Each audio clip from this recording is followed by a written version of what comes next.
Some people think your actions over the years have showed that you're racist or bigoted in some way. You're racist or bigoted in some way. You're racist or bigoted in some way. You're racist or bigoted in some way. You're racist or bigoted. One of the most conservative, reactionary, white supremacist Supreme Courts that we've ever seen. White supremacist Supreme Courts that we've ever seen. White supremacist Supreme Courts that we've ever seen. White supremacist Supreme Courts that we've ever seen. After decades of debate, this month the fate of the policy known as affirmative action rests with the highest court in the land. And race in admissions. The equal rights provision of our 14th Amendment basically gets to the point that people should not be treated differently because of their race or ethnicity. You also say it's a violation of the Civil Rights Act of 1964. It is. The opportunities must be the same regardless of your race or ethnicity. Edward Bloom, who's retired from a job in finance and living in Tallahassee, Florida, he is founder and president of Students for Fair Admissions and acknowledges starting the group to challenge affirmative action in colleges.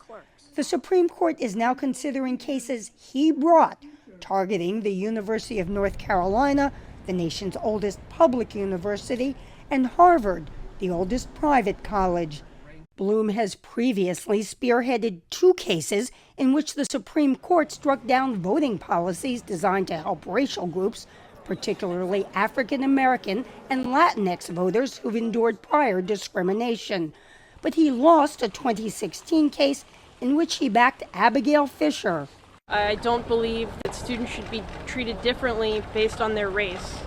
Who unsuccessfully challenged racial consideration in admissions at the University of Texas.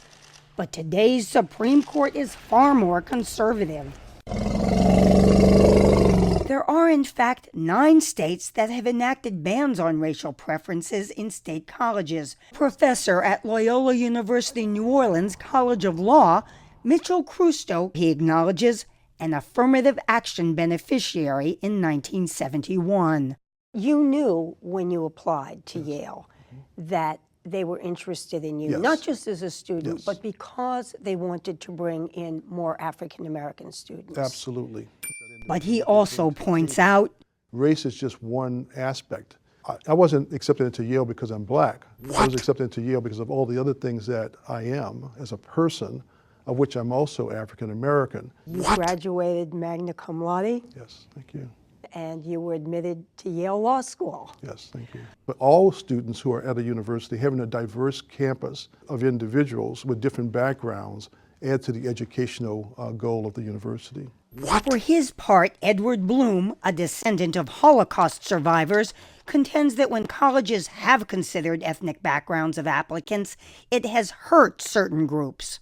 Back in the 1920s, it's well documented by dozens of historians that Harvard had policies in place to discriminate against Jews. Fast forward now to the 1990s and 2000s, we believe that Harvard has policies that diminish the likelihood that high-achieving Asians are being admitted. In fact, Harvard recently announced that nearly 30% of those admitted this year are Asian American, more than 4 times the representation in the total U.S. population. Still, some Asian Americans are taking a stand against affirmative action plans that tend to help other minorities.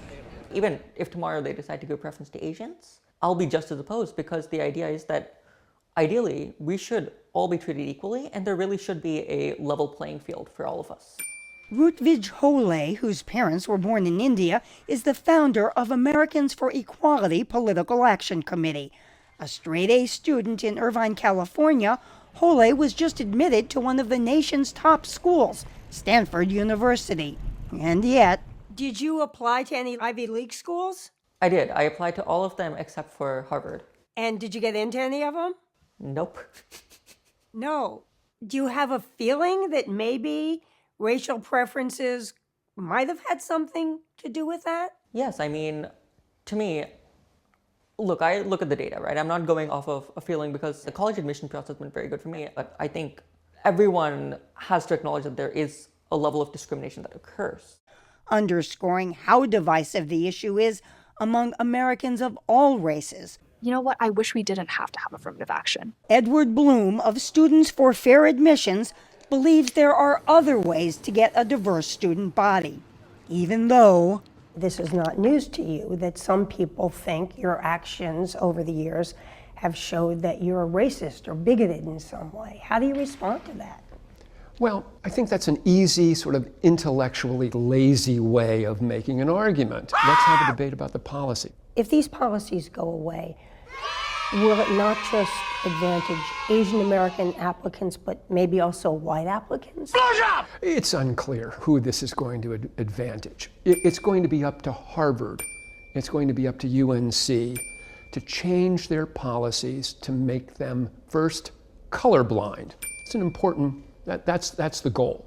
Make them colorblind. But with many legal experts predicting that the Supreme Court will strike down affirmative action, advocates like law professor Mitchell Kusto are worried that decades of progress for underserved minorities will be set back.